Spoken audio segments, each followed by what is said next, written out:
अब defence exam crack करना हुआ और भी आसान। त्रिशूल डिफेंस एकेडमी लेकर आए हैं बिल्कुल ही एडवांस लर्निंग ऐप। तो आज ही ज्वाइन करें और स्टार्ट करें अपनी ऑनलाइन क्लासेस। जय हिंद बच्चों, मैं आपका मैथमेटिक्स कोच प्रभात यादव आपके अपने YouTube चैनल त्रिशूल डिफेंस एकेडमी के ऑनलाइन प्लेटफॉर्म पे आपका स्वागत करता हूं।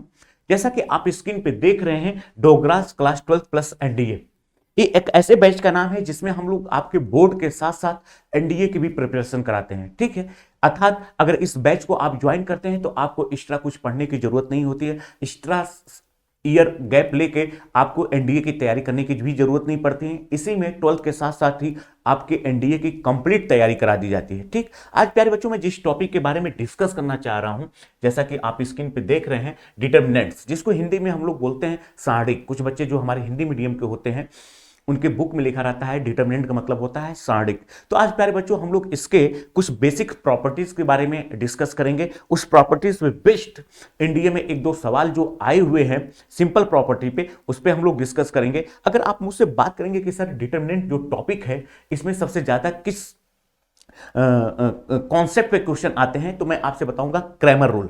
क्रैमर रूल काफी फेमस होता है, काफी इंपॉर्टेंट रूल है। और इसमें जब आपको एक्स वाई दो वेरिएबल दिया रहता है, अर्थात एक लाइन का इक्वेशन जब दिया रहता है, एक्स वाई जेड में जब दिया रहता है, अर्थात एक प्लेन का दिया रहता है, तो प्लेन वाला काफी डिफिकल्ट होता है। और इसमें होमोजीनियस नॉन होमोजीनियस से रिलेटेड जो क्वेश्चन पूछता है वो भी काफी इंपॉर्टेंट होता है और बहुत ही ट्रिकी होता है। अगर उसको ट्रेडिशनल तरीके से आप सॉल्व करना चाहेंगे तो बहुत ज्यादा टाइम लगता है। तो वो सब सारी जो टॉपिक है जिसके बारे में आपसे मैं डिस्कस कर रहा हूं बड़ी इंपॉर्टेंट है, लेकिन उसका भी हम आपको ट्रिक बताएंगे कि कैसे आप क्वेश्चन को 1 मिनट 2 मिनट में, बड़े बड़े क्वेश्चन को जिसको आपको नॉर्मली 8 से 10 मिनट लगेगा, उसको 1 मिनट के अंदर ही कैसे आप उसको निपटा देंगे या 2 मिनट के अंदर। ठीक है, तो आइए सबसे पहले हम लोग देखते हैं डिटर्मिनेंट। डिटर्मिनेंट का मतलब ये होता है सारणिक। सारणिक का मतलब क्या होता है प्यारे बच्चों, किसी भी स्क्वायर मैट्रिक्स, अगर कोई एक स्क्वायर मैट्रिक्स दिया हुआ है तभी आप उसकी डिटर्मिनेंट वैल्यू डिटरमाइन कर सकते हैं। अगर स्क्वायर मैट्रिक्स नहीं है, अर्थात नंबर ऑफ रो बराबर नंबर ऑफ कॉलम नहीं है, यानी पंक्तियों की संख्या स्तंभों की संख्या के अगर इक्वल नहीं है,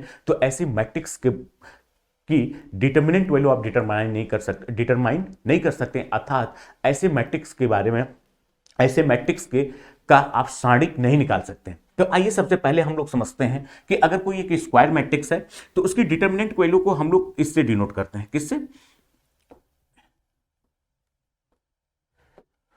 उसकी डिटर्मिनेंट वैल्यू को हम लोग इससे डिनोट करते हैं। कोई भी एक स्क्वायर मैट्रिक्स है, जैसे मान लीजिए ए बराबर लिखा है आपका एक स्क्वायर मैट्रिक्स है आई जे यम क्रॉस यम का।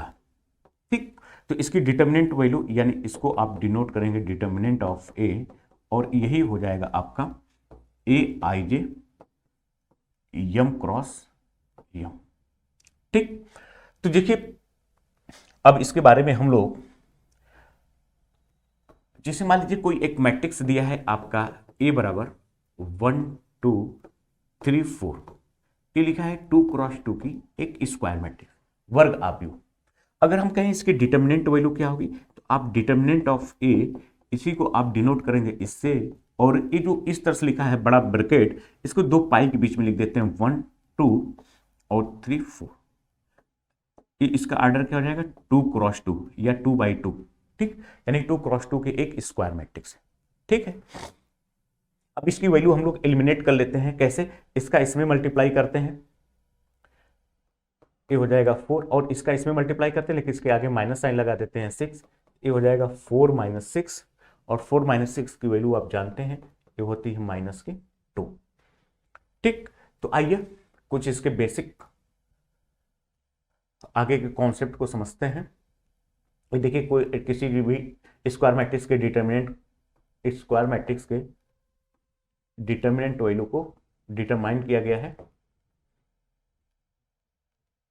ठीक, अब ऑर्डर ऑफ मैट्रिक्स क्या होता है? ऑर्डर ऑफ मैट्रिक्स का मतलब ये होता है कि कोई भी मैट्रिक्स, तो देखिए जैसे मान लीजिए कोई एक मैट्रिक्स लिखा जिसका एलिमेंट्स A11 है, मतलब एक ही एलिमेंट्स है, तो इसका डिटर्मिनेंट वैल्यू भी वही एलिमेंट्स होगा। ठीक, ऑर्डर ऑफ मैट्रिक्स का मतलब क्या होता है कि जैसे इसमें कितने रो हैं और कितने कॉलम, इसी को हम लोग बोलते हैं ऑर्डर ऑफ मैट्रिक्स। इसका एक्सपेंशन कैसे करते हैं? इसका इसमें मल्टीप्लाई करेंगे, माइनस लगा के इसका इसमें मल्टीप्लाई करेंगे, जैसा कि आप स्क्रीन पे देख रहे हैं। ठीक, फिर आप देखिए 3 क्रॉस 3 की कोई मैट्रिक्स दिया है तो इसकी आप डिटर्मिनेंट वैल्यू कैसे डिटरमाइन करेंगे? तो आइए यहां पे हम लोग देखते हैं। यहां पे देखिए जो इसकी साइन होगी, देखिए 1 1, इन दोनों का सम क्या है, इवन है, तो यहाँ की साइन प्लस होगी। ए ऑड है, नेगेटिव, ए प्लस ए नेगेटिव, ए प्लस ए नेगेटिव, ए क्या होगा प्लस, ए 5 है नेगेटिव, ए प्लस। तो अब आइए इसका एक्सपेंशन कैसे करते हैं। अगर ए, इसको हम लोग बोलते हैं फर्स्ट रो, और जैसे कि मैट्रिक्स में भी बताया था हमने, इसको हम लोग बोलते हैं सेकेंड रो, और इसको हम लोग बोलते हैं थर्ड रो। ए हो जाएगा आपका फर्स्ट कॉलम C1, ए हो जाएगा C2, और ए हो जाएगा आपका C3, और ए लिखा है 3x3 की कोई एक स्क्वायर मैट्रिक्स। अब इसकी डिटर्मिनेंट वैल्यू फाइंड आउट कर रहे हैं, तो सबसे पहले आप इसकी डिटर्मिनेंट वैल्यू फाइंड आउट करने के लिए सबसे पहले ए आप लिखेंगे, ए फर्स्ट रो और फर्स्ट कॉलम को छोड़ देंगे, ए 1 1, अब क्या बचेगा, इसको डिटर्मिनेंट के रूप में आप लिख देंगे, तो प्लस फिर माइनस माइनस। अब जब ए लिखेंगे, अब देखिए जब इसको आप लिखेंगे यहां पे, जब आप ए लिखेंगे -A12, तो क्या होगा, ए फर्स्ट रो और सेकेंड कॉलम को छोड़ देंगे, क्या बचेगा A21, फिर A23, और यहां पे A31, फिर यहां पे A33, तो ए प्लस माइनस, अब ये हो जाएगा आपका प्लस। अब इसके बाद क्या करेंगे, जब आप यहां पे लिखेंगे क्या A313, जब 13 लिखेंगे तो ये क्या हो जाएगा आपका फर्स्ट रो थर्ड कॉलम छोड़ देंगे, ये क्या बचेगा आपका ए। अब देखिए आगे इसका एक्सपेंशन कैसे करेंगे, इसका मल्टीप्लाई इसमें करते हैं, ये तो आगे रहेगा ही, फिर माइनस लगा के इसका मल्टीप्लाई इसमें, जब इसको नीचे से ऊपर की तरफ लेकर जाएंगे तो इनके बीच में माइनस लगा देंगे, फिर लिखा है यहाँ पे, अब ये ऊपर से नीचे लाएंगे तो ए प्लस रहेगा, जब नीचे से ऊपर जाएंगे तो इसके बीच में माइनस साइन लगा देंगे, ठीक। तो इस तरह से आपको इसकी वैल्यू फाइंड आउट आ जाएगी, और इसका जो ऑर्डर होता है ए 3x3 की एक स्क्वायर मैट्रिक्स होती है। अब यहाँ पे देखिए एक इंपॉर्टेंट बात है, क्या आप चाहें तो इसके अलोंग इसका एक्सपेंशन कर सकते हैं, या फर्स्ट कॉलम के अलोंग कर सकते हैं, या सेकंड कॉलम के अलोंग कर सकते हैं, या थर्ड कॉलम के अलोंग कर सकते हैं, या सेकंड रो के अलोंग कर सकते हैं, या थर्ड रो के अलोंग कर सकते हैं। इसके डिटर्मिनेंट की वैल्यू पे कोई प्रभाव नहीं पड़ेगा, अर्थात उसकी वैल्यू सेम आएगी, ठीक। चलिए अब आइए, एक क्वेश्चन दिया है स्क्रीन पे आपके, कर फाइंड द वैल्यू ऑफ के सच डेट, कर अगर के की वैल्यू बताइए, अगर इस डिटर्मिनेंट की वैल्यू 0 है, 3x3 का डिटर्मिनेंट, तो कह रहा के की वैल्यू बताइए, तो वही सिंपल। अब आइए हम लोग यहां से इसका एक्सपेंशन करते हैं, तो आप सबसे पहले क्या लिखेंगे, 1 into first row first column आप छोड़ देंगे तो ये हो जाएगा 2 माइनस का के, ये हो जाएगा -1, फिर ये क्या हो जाएगा आपका, अब देखिए यहां पे क्या हो जाएगा माइनस, ये जो लिखा है इसको लिखेंगे, ये माइनस के हो जाएगा, अब फर्स्ट रो सेकंड कॉलम छोड़ देंगे तो ये हो जाएगा के, ये माइनस का के, ये हो जाएगा 3, ये माइनस का 1, फिर आपका +1, फर्स्ट रो थर्ड कॉलम छोड़ देंगे तो ये हो जाएगा के, ये 2, ये 3 -1।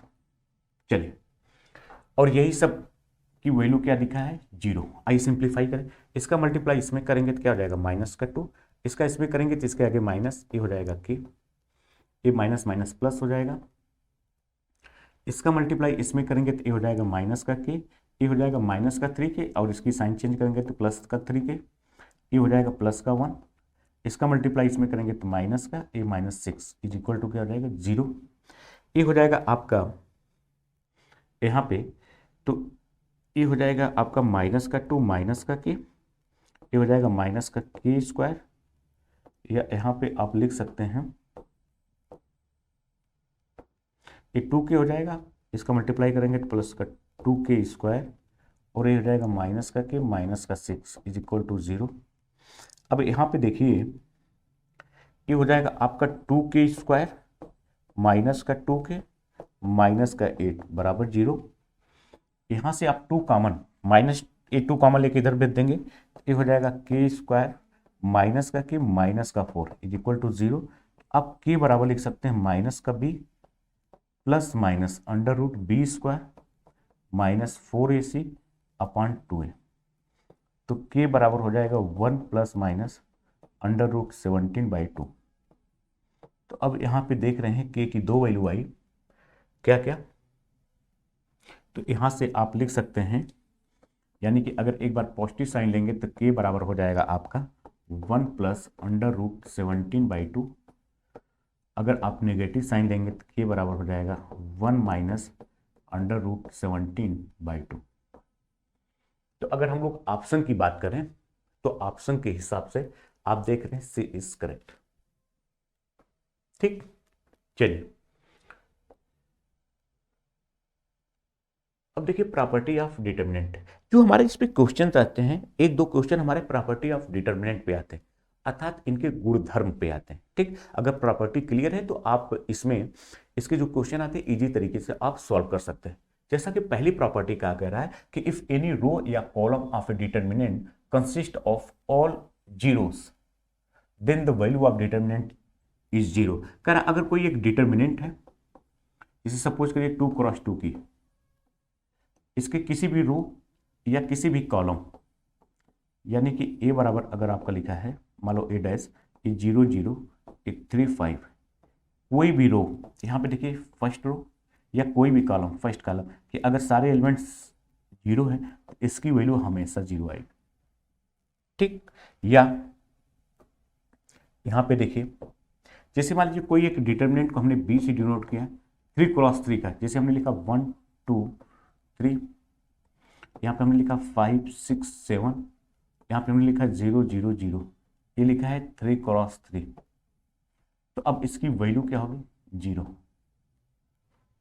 ठीक, इसका मतलब इसकी वैल्यू क्या होगी 0। चलिए आइए दूसरी प्रॉपर्टी देखिए प्यारे बच्चों। ये कह रहा है कि इफ एनी टू रो और column of a determinant are identical then the value of determinant is 0। कह रहा किसी भी डिटर्मिनेंट के किसी भी दो रो या दो कॉलम इक्वल हो, जैसे ये देखिए, या आइडेंटिकल हो, मतलब यहां से 2 कॉमन, आइडेंटिकल मतलब क्या हो, इनका रेशियो अगर आपस में इक्वल है तब भी हम लोग कहेंगे कि डिटर्मिनेंट की जो वैल्यू होगी वो 0 होगी। ठीक, यहाँ पे देखिए ABC दोनों इक्वल है, या इन दोनों का यहाँ पे देखिए 1 2 3 लिखा है, यहाँ पे 2 4 6 लिखा है, लेकिन इनका अगर रेशियो निकालेंगे तो आपस में इक्वल आएगा। ये 1/2 2/4 मतलब 1/2, 3/6 मतलब 1/2, तब भी इसकी वैल्यू क्या होगी 0।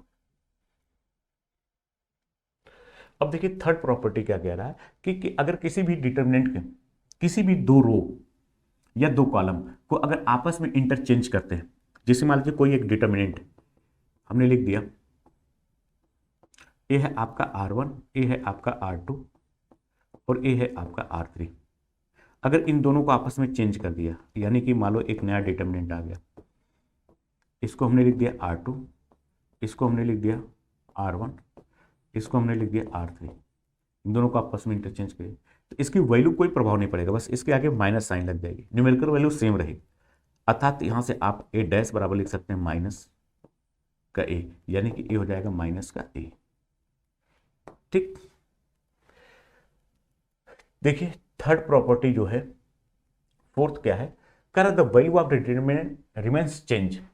कह रहा किसी भी डिटर्मिनेंट की जो वैल्यू होगी वो चेंज नहीं होगी अगर इसके सारे रो को कॉलम में या सारे कॉलम को, जैसे ये सारे रो को आप कॉलम में चेंज कर दो, ABCD, या सारे कॉलम को, ये जैसे एक कॉलम लिखा है इसको रो में चेंज कर दीजिए, ADG, ये लिखा है BEH, ACFI, तो डिटर्मिनेंट की वैल्यू पे कोई प्रभाव नहीं पड़ता। ठीक है, तो प्यारे बच्चों इसमें हमने एक छोटा सा इंट्रोडक्शन आपको दिया कि हमने यहाँ पे ये बताने का प्रयास किया कि डिटर्मिनेंट जो होता है इसमें हमारे कुछ प्रॉपर्टी बेस्ड क्वेश्चन रहते हैं, कुछ हमारे जो क्रैमर रूल है, सिस्टम ऑफ लीनियर इक्वेशन।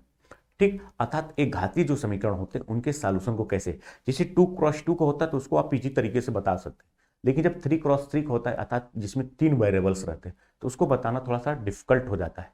ठीक है, तो इसको सॉल्व करने के लिए इस पे बेस्ड हमारे क्वेश्चन रहते हैं डिटर्मिनेंट में। तो आज मैंने एक छोटा सा वीडियो बनाया आप लोगों के बीच में, एक इंट्रोडक्शन टाइप के दिया। अब हम लोग आगे कुछ क्वेश्चन के बारे में डिस्कस करेंगे जो आपके बोर्ड प्लस NDA में इसको कैसे आप सॉल्व करेंगे, जिसका बहुत ज़्यादा वेटेज रहता है। ठीक है, तो प्यारे बच्चों आज के लिए इतना, फिर हम लोग मिलते हैं नेक्स्ट वीडियो में। जय हिंद।